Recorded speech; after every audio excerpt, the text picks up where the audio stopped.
లాగుతావా? నీ diversion politics కోసం, మీ ఉనికి కోసం మీరు భువనమ్మన్ గారి గురించి మాట్లాడే అర్హత లేదు రోజమ్మ అన్న విషయం కూడా తెలియజేస్తుంది.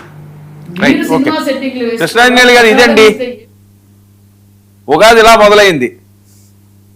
వర్మ గారు వీళ్ళిద్దరూ మాట్లాడినటువంటి మాటల్ని ఇప్పుడు వరకు మనం గమనిస్తే ఈ మాటల వరకే తీసుకుందాం. ఎందుకంటే గతంలో రోజా మాజీ మంత్రి ఇలా అలా ఇవన్నీ వాటి జోలిపోద్దు. నేను వాటి జోలికి వెళ్లాల్సి ఉన్నప్పుడు ఎలాగో విజయశేఖర్ రెడ్డి గారు ఆయనకు రెస్పెక్ట్ ఉంటారు, ఆయన వాళ్ళు రాజకీయ విమర్శలు చేస్తారు కదా. మాట్లాడిన దాంట్లో మాజీ మంత్రి రోజా మాట్లాడిన దాంట్లో ఏ ఒక్క తప్పు గాని పొరపాటు గాని లేదు. ఎందుకు ఈ మాట చెప్తున్నాను అంటే ఆవిడ మాట్లాడినటువంటి మాటల గురించే నేను చెప్తాను. ఆవిడ ఒకటి అడిగారు, ఏమడిగారు? వైఎస్ఆర్ కాంగ్రెస్ పార్టీ అధికారంలో ఉన్న సమయంలో కానీ లేకపోతే ఇప్పుడు బిఆర్ నాయుడు మాట్లాడేటువంటి మాటలు కానీ జగన్మోహన్ రెడ్డి సతీమణి ఎందుకు తిరుపతికి పట్టు వస్త్రాలు సమర్పించేటప్పుడు రాలేదు అనేటువంటి దాని మీద 5 ఏళ్ల పాటు వీళ్ళు విమర్శలు చేశారుగా. తెలుగుదేశం వాళ్ళు, జనసేన వాళ్ళు, బీజేపీ వాళ్ళు అందరూ విమర్శలు చేశారుగా. కాబట్టి ఇప్పుడు వాళ్ళకి అవకాశం వచ్చింది. 2 ఏళ్ళు అవుతుంది ఈ ప్రభుత్వం వచ్చి.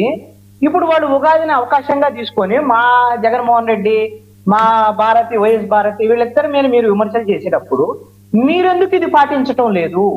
కాబట్టి మా జగన్మోహన్ రెడ్డిని మీరు ఆడిపోసుకునేటప్పుడు ఆయన తప్పు అయినప్పుడు మీరేం కరెక్ట్ చేస్తున్నారా అని అడిగారండి ఆవిడ. ఇప్పుడు సమాధానం చెప్పాల్సినటువంటి బాధ్యత అయితే ఇప్పుడు కూటమి వాళ్ళకు ఉంటది కదా. అదే విధంగా బిఆర్ నాయుడిని ఆవిడ కొంచెం పరుష పదజాలంతోనే మాట్లాడారు. నిజంగా బిఆర్ నాయుడు కూడా మాట్లాడాడు కదా, నాకేం పని బాట్లేదా, నాకు చాలా పనులు ఉన్నాయి, ఇది ఒక్కటేనా అని కూడా మాట్లాడాడు కదా.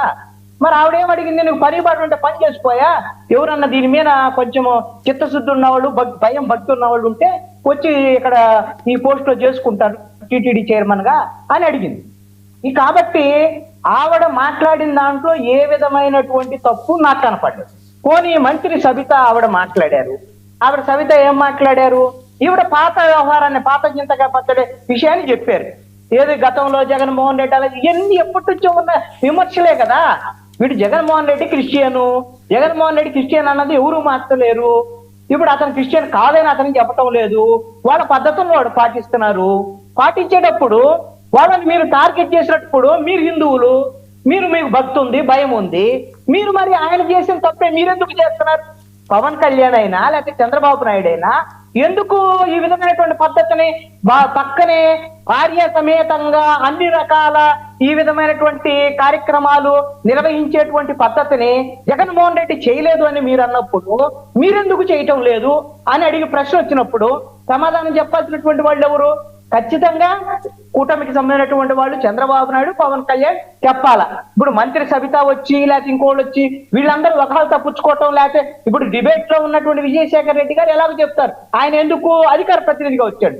నేనేమంటాను అంటే అసలు రోజా మాట్లాడినటువంటి మాటలకి చంద్రబాబు నాయుడు అదేవిధంగా పవన్ కళ్యాణ్ కూడా రెస్పాండ్ అవ్వాలి. రెస్పాండ్ అవ్వలేదు అనుకోండి, వీళ్ళందరికీ ఎంతమందితో అయినా మాట్లాడించవచ్చు. మాట్లాడించినంత మాత్రాన వీళ్ళకి అలా అర్హత లేదు, వైఎస్ఆర్ కాంగ్రెస్ పార్టీ వాళ్ళకి అర్హత లేదు, వాళ్ళు అప్పుడు అలా చేశారు, ఇలా చేశారు, ఇవన్నీ పాత చింతకాయ పచ్చళ్ళు. 2 ఏళ్ళు అయిపోయింది, వాళ్ళ పని అయిపోయింది, వాళ్ళ అధ్యాయం ముగిసిన అధ్యాయం. ఇప్పుడైతే వాళ్ళకి జనం తిరస్కరించేశారు వాళ్ళని. ఎందుకు? ఇవన్నీ తప్పులు ఉన్నాయి కాబట్టి తిరస్కరించారు అనుకుందామని. ఖచ్చితంగా అదే.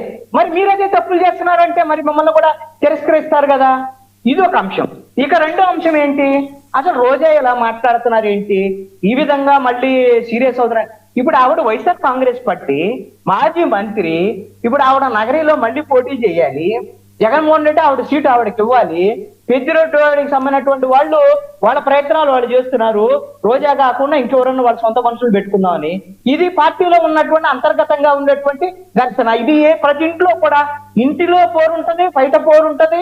ఇంట్లో గెలవాలి, బయట గెలవాలి. ఇప్పుడు రోజా సమస్య కూడా అదే.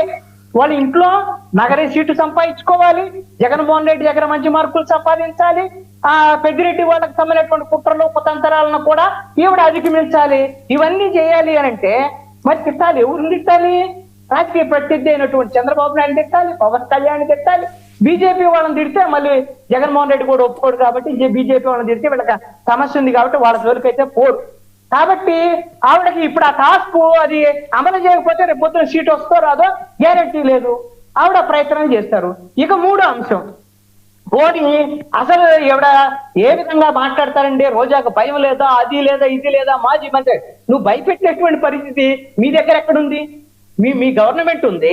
ఆవిడతో ఆంధ్రాలో 105 కోట్ల రూపాయల కుంభకోణం చేసింది అని మొత్తము వీళ్ళు మా విజిలెన్స్ కు సంబంధించినటువంటి రిపోర్ట్లు, వ్యవహారము ఇవన్నీ వచ్చేసి విజయవాడ పోలీస్ కమిషనర్ కి పంపించారు. అక్కడ నుంచి సిఐడికి పంపించారు. వీళ్ళ మీద కేసు నమోదు చేయండి, ఆడుతో ఆంధ్రాలో 105 కోట్ల రూపాయల కుంభకోణం జరిగింది అని చెప్పేసి అన్ని పంపించారు.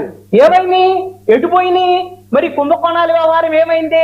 కొన్ని రోజా అప్పుడు ఆ కుంభకోణం చేసింది, ఈ కుంభకోణం చేసి లేదా మాట్లాడితే ఏం చెప్తారు?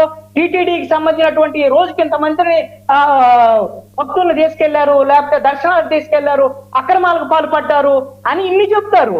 ఈ 2 ఏళ్లలో మీరు ఏం చేశారు? ఏమైనా కేసు పెట్టారా ఆవిడ మీద? ఏమైనా చర్యలు తీసుకున్నారా? ఏం చర్యలు తీసుకున్నప్పుడు ఆవిడ మీకేమైనా భయపడిద్దా?